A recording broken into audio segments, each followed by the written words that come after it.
Assalamualaikum warahmatullahi wabarakatuh. Waalaikumsalam warahmatullahi wabarakatuh. Gimana kabarnya? Sehat?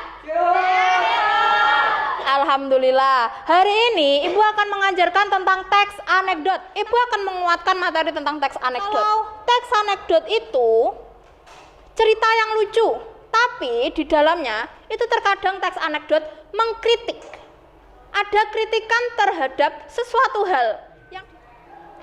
Jadi ini pengertiannya ya. Teks anekdot itu merupakan suatu cerita pendek yang bersifat lucu, akan tetapi mempunyai maksud untuk mengkritik. Mengkritik dalam teknologi, terus bidang sosial, politik.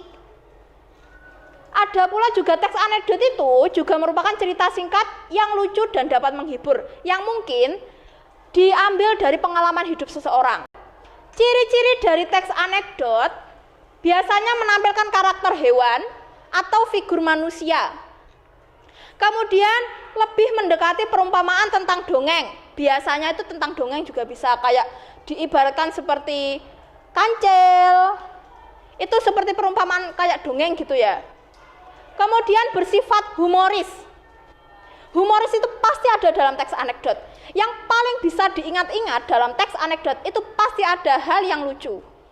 Kemudian teks anekdot itu juga merupakan sindiran atau kritikan tadi. Lalu ditujukan pada orang-orang yang penting apabila dia teks anekdot itu untuk mengkritik dan berkaitan dengan realitas. Strukturnya itu ada abstraksi, orientasi, event, krisis, reaksi, koda, dan reorientasi. Abstraksi itu awal paragrafnya, permulaan. Permulaan sebelum cerita, sebelum permasalahan itu terjadi. Ada kan dalam suatu cerita ada masalah. Biasanya itu ada permulaan. Seperti suatu hari di desa ini tinggallah seperti ini. Ada tokoh ini. Ada penjelasan lebih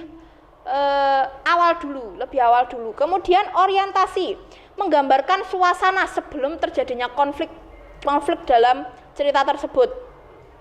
Kemudian ada event. Event itu gambaran dari rangkaian cerita yang terjadi secara sekilas saja gitu. Atau keseluruhan juga bisa. Krisis itu masalah utama yang ada dalam cerita tersebut. Jadi dalam setiap teks anekdot itu memiliki permasalahan utama, konflik utama. Kemudian reaksi itu cara menyelesaikan suatu masalah. Biasanya bisa diselesaikan dengan tokoh yang lain untuk menyelesaikan masalah yang ada dalam cerita tersebut, atau tokoh tersebut sendiri yang menyelesaikan masalahnya sendiri dalam cerita tersebut. Kemudian ada koda. Koda itu perubahan. Kemudian reorientasi itu penutup atau bagian akhir. Nih, coba Ibu bukakan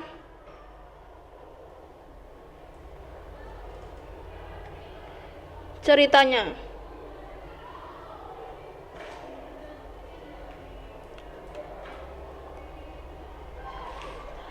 Abstraksi tadi apa?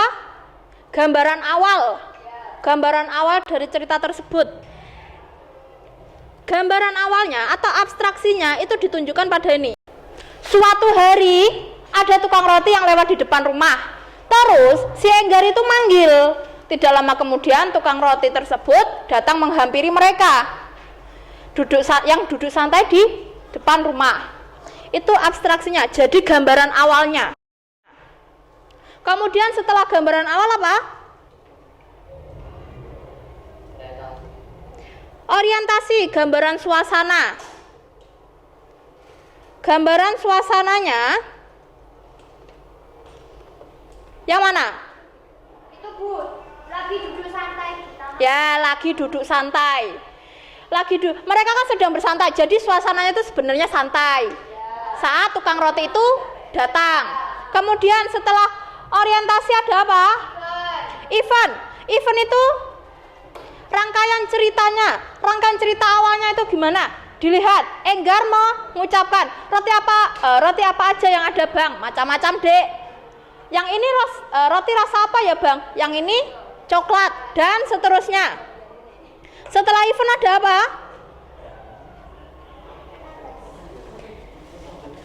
Setelah event ada krisis, masalah utama. Masalah utamanya itu ini loh. Terus rotinya mana Bang? Dari tadi kok ngomongnya buah-buahan terus.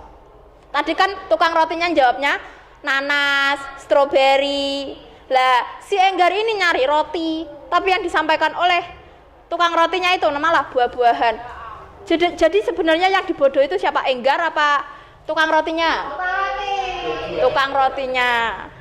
Terkadang pemahaman orang itu kan berbeda-beda menangkapnya. Ya seperti itu, seperti si tukang roti dan si Enggar ini. Ya, seperti itu. Koda perubahannya bisa dilihat pada akhir ini. Seketika itu tukang roti mendadak pingsan. Dari yang tadinya bersantai menjelaskan roti itu rasanya apa aja, setelah mendengar si Enggar mencari roti, bukan rasa roti, dia malah pingsan. Itu kodanya. Penutupnya ya ini, si tukang roti mendadak pingsan. Dia kan kayak, ini kan hal-hal yang lucu kayak gitu ya. Ya seperti itu. Semoga materi dari ibu yang sudah ibu sampaikan bisa mengena ke pemahaman kalian. Kalian bisa paham dan bisa mengerjakannya dengan baik. Dan nanti kalau pas ujian kalian bisa mengerjakannya. Terima kasih. Wassalamualaikum warahmatullahi wabarakatuh.